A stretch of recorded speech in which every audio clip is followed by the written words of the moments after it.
নতুন বাংলা বর্ষবরণের প্রস্তুতি নিয়ে সংবাদ সম্মেলন করবে ছায়ানট কর্তৃপক্ষ। সেখানে আছেন আমাদের সহকর্মী পার্থ সঞ্জয়, কথা বলবো তার সাথে।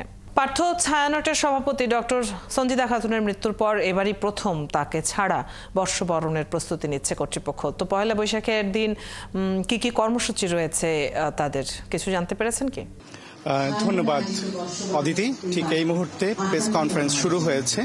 আমরা সরাসরি প্রেস কনফারেন্সে চলে যেতে চাই। এর আগে মহড়ার একটি গান শোনানো হয়েছে এবং সেই গানের পরেই আসলে কথা বলছেন ছায়ানটের সাধারণ সম্পাদক লাইস আহমেদ রিসা। আমরা সরাসরি চলে যেতে চাই লাইস আহমেদ রিসার কাছে।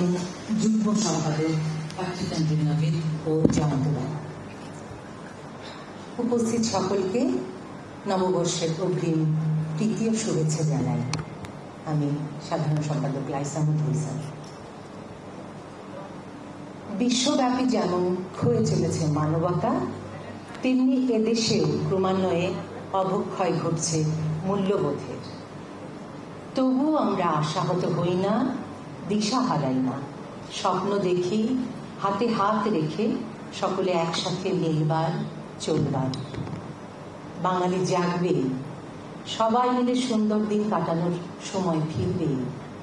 সার্থক হবেই হবে মানুষ, দেশ, এই পৃথিবীকে ভালোবেসে চলবার মন্ত্র। ভোরের আলো ফুটতে ফুটতেই ভৈরবীতে লাগা লাগিয়ে ছায়ানটের 1432 বঙ্গাব্দের পরনের সূচনা।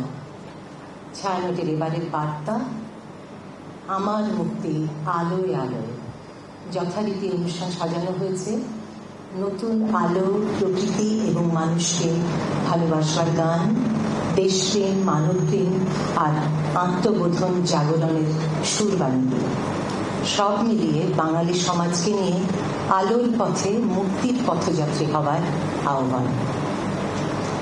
রমনা উদ্যান থেকে 2 ঘন্টা ব্যাপী আয়োজন, নিজস্ব ব্যবস্থাপনায় সরাসরি সম্প্রচার করা হবে ছায়ানটের ইউটিউব চ্যানেল ও ফেসবুক পেজে। বিটিভিও সরাসরি সম্প্রচার করবে অনুষ্ঠানটি। এবারের অনুষ্ঠান সজ্জে আমরা 9টি সম্মেলন ও 12টি একক গান এবং 3টি পাঠ অন্তর্ভুক্ত করেছি। সব মিলিয়ে 1.5 শতাধিক শিল্পী এই আয়োজনে অংশ নিচ্ছেন। বরাবরের মতোই নতুন বাংলা বছরকে বরণ করবার এই আয়োজন সুষ্ঠু রাখতে অক্লান্ত সেবা দিয়ে চলেছে আইন শৃঙ্খলা রক্ষাকারী বাহিনী এবং গণপূর্ত অধিদপ্তর।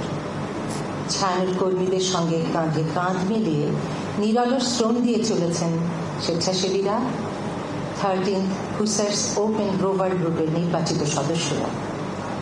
মঞ্চ সহ সার্বিক সাজসজ্জার পরিকল্পনা করেছেন ছায়ানটের প্রাক্তনী সুজন চৌধুরী। ছায়ানটের স্থির প্রত্যয়ের যাত্রায় আপনাদের সকলের আন্তরিক সহযোগিতা কামনা করছি। সকলের মঙ্গল হোক, বাঙালির জয় হোক।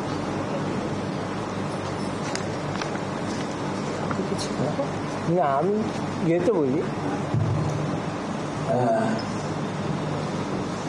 নতুন কিছু বলার নেই, শেষে কিছু বলা যাবে।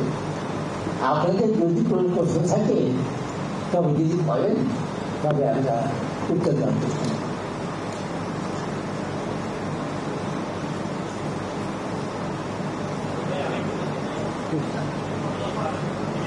মাইক্রোফোনটা দেওয়া যায় একটু মাইক্রোফোনে।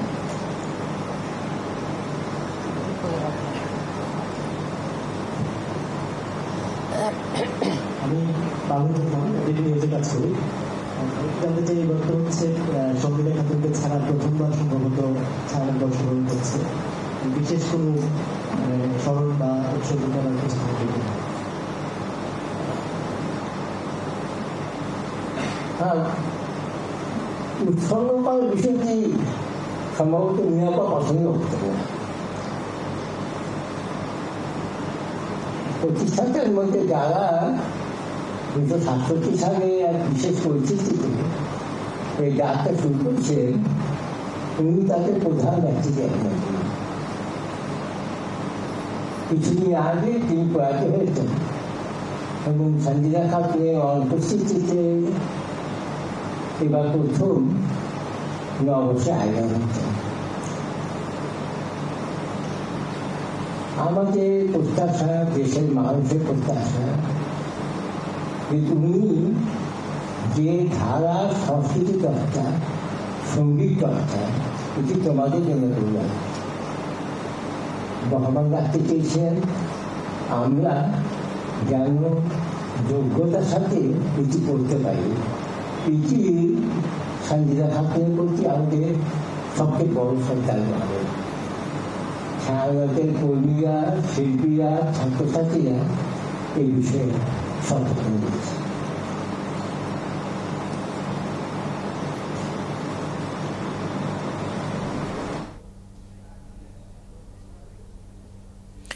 নববর্ষ বরণে ছায়ানটের প্রস্তুতির খবর আমরা জানছিলাম, সেখানে সংবাদ সম্মেলন চলছে, সরাসরি যুক্ত ছিলাম এতক্ষণ।